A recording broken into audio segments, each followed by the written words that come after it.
단 한 점만 팔고 세상을 떠난 천재 화가의 비극과 위대함. 해바라기, 별이 빛나는 밤, 밀밭 위의 까마귀. 이 아름다운 작품들을 그린 화가는 생전에 단 한 점의 그림만을 팔았습니다. 가난과 고통, 정신병과 외로움 속에서도 붓을 놓지 않았던 사나이. 예술이 전부였고 예술로서만 존재할 수 있었던 남자.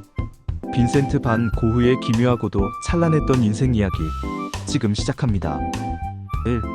어린 시절과 청년기의 방황. 1853년 3월 30일 네덜란드 준데르트에서 태어난 빈센트 반 고흐. 그의 이름은 태어나기 1년 전 사산된 형의 이름을 그대로 물려받은 것이었습니다. 기묘한 시작이었죠. 아버지는 엄격한 개신교 목사, 어머니는 예민한 성격의 여성. 반 고흐는 어린 시절부터 내성적이고 감정이 예민한 아이로 자라났습니다. 그의 학창 시절은 짧았고 젊은 시절은 방황의 연속이었습니다. 16살부터 미술상 구필에서 일하며 그림과 예술에 눈을 떴지만 곧 회의감을 느껴 회사를 떠나고 성직자의 길을 걷기 위해 신학 공부를 시작했습니다. 그러나 그는 너무 진심이었고 너무 비상식적이었습니다. 광산촌에서 광부들과 함께 살아가며 복음을 전했지만 교회는 그의 극단적인 헌신을 비정상적이라 판단해 쫓아냅니다.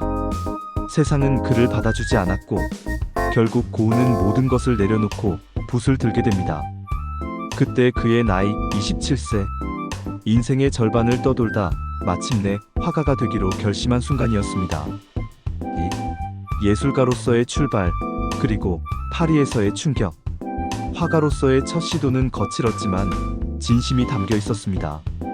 감자 먹는 사람들은 초창기 대표작으로 검고 칙칙한 색조 속에서 가난한 농민들의 고된 삶을 담백하게 표현했습니다. 고흐는 단순한 사실 묘사보다 인간의 내면과 감정을 담으려 했습니다. 하지만 이런 그림은 시장에서 철저히 외면받았습니다. 1886년 그는 동생 테오를 따라 파리로 떠납니다. 거기서 그는 모네, 피사로, 쇠라, 고갱 등 당시 유행하던 인상주의 작가들과 만나게 됩니다. 그리고 충격을 받습니다. 밝은 색채, 즉흥적인 붓질, 빛의 향연 전혀 다른 세계였습니다. 고흐는 이전의 어두운 색조를 버리고 강렬한 색감과 역동적인 붓터치로 자신만의 스타일을 만들어갑니다. 전묘화에서 아이디어를 얻고 일본 우키우에에서 조형미를 배웠으며 자연과 인간, 감정의 움직임을 생생하게 화면에 담아내기 시작했죠. 3. 아르 시절 빛을 좇는 자. 1888년 고흐는 프랑스 남부의 도시 아르로 향합니다. 그곳의 강렬한 햇빛과 색채는 그에게 완벽한 작업 공간이었습니다. 그는 매일같이 캔버스를 들고 나가 자연을 관찰하며 작업에 몰두했고 1년 남짓한 시간 동안 200점이 넘는 작품을 쏟아냅니다. 노란 집, 밤의 카페 테라스, 아르레 침실, 그리고 대표작 해바라기 시리즈. 이 시기 고흐의 작품은 밝고 환상적이지만 그 속에는 점점 불안정한 심리 상태가 드러나기 시작합니다. 그는 예술가 공동체를 꿈꾸며 친구 폴 고갱을 초대합니다. 그러나 성격도 철학도 전혀 달랐던 두 사람은 격렬한 충돌을 반복했고 결국 큰 말다툼 후 고흐는 자신의 귀를 자르는 사건을 일으킵니다. 이 사건은 고흐의 정신병 이력을 결정짓는 전환점이 됩니다. 4. 생레미 정신병원과 불안한 걸작들. 귀를 자른 이후 그는 스스로를 정신병원에 입원시킵니다. 프랑스 생레미에 위치한 병원. 낯선 공간, 익숙한 병, 혼란스러운 마음. 그러나 그 속에서도 고흐는 붓을 놓지 않았습니다. 별이 빛나는 밤은 이 시기의 결정판입니다. 그는 병실 창문 너머로 보이는 밤하늘을 보고 소용돌이치는 별빛과 감정이 뒤엉킨 장면을 완성해냈죠. 작품은 현실과 환상, 평안과 광기의 경계에 있습니다. 정신병원에서도 그는 150점이 넘는 작품을 남겼습니다. 그림은 그에게 치료였고 소통이었고 마지막 희망이었습니다. 하지만 증상은 계속 악화되었고 그는 마침내 마지막 거처로 향합니다. 오베르 쉬르 우아즈 끝을 향한 열정. 1890년 5월 고흐는 파리 근교 오베르쉬르 우아즈로 이동합니다. 그곳에서 그는 정신적으로 어느 정도 안정을 찾았고 놀라운 집중력으로 하루에 한 작품 이상을 완성합니다. 까마귀가 나는 밀밭, 비오는 들판의 길, 그리고 마지막 자화상들이 이 시기에 탄생했습니다. 하지만 깊은 고독과 자책감은 그를 잠식해갑니다. 7월 27일, 그는 권총을 들고 밀밭으로 향합니다. 자신의 가슴을 향해 총을 쐈고 이틀 뒤 조용히 세상을 떠났습니다. 그의 나이 겨우 37세. 죽기 직전 그는 동생 테오에게 말했습니다.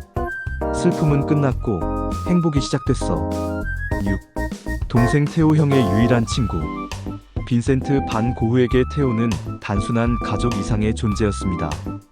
그는 경제적 지원자이자 정신적 지지자였으며 예술을 믿어준 유일한 사람이었습니다.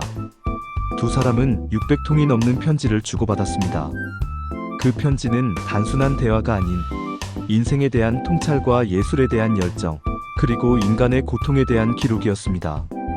고흐가 세상을 떠난 지 6개월 뒤, 테오도 형의 곁을 따라가듯 세상을 떠납니다. 지금 그들은 프랑스의 작은 마을, 오베르의 언덕에 나란히 잠들어 있습니다. 7. 유산 미친 화가에서 천재 예술가로. 생전에는 철저히 외면받았던 반 고흐. 그의 그림은 너무 과하고 색은 불안정하며 형태는 현실과 멀다고 호평받았습니다. 동시대의 사람들은 그가 진심으로 표현하려 했던 감정의 미학을 이해하지 못했죠. 하지만 시간이 흐르며 그는 20세기 현대미술의 선구자이자 표현주의와 추상미술의 문을 연 인물로 평가받게 됩니다.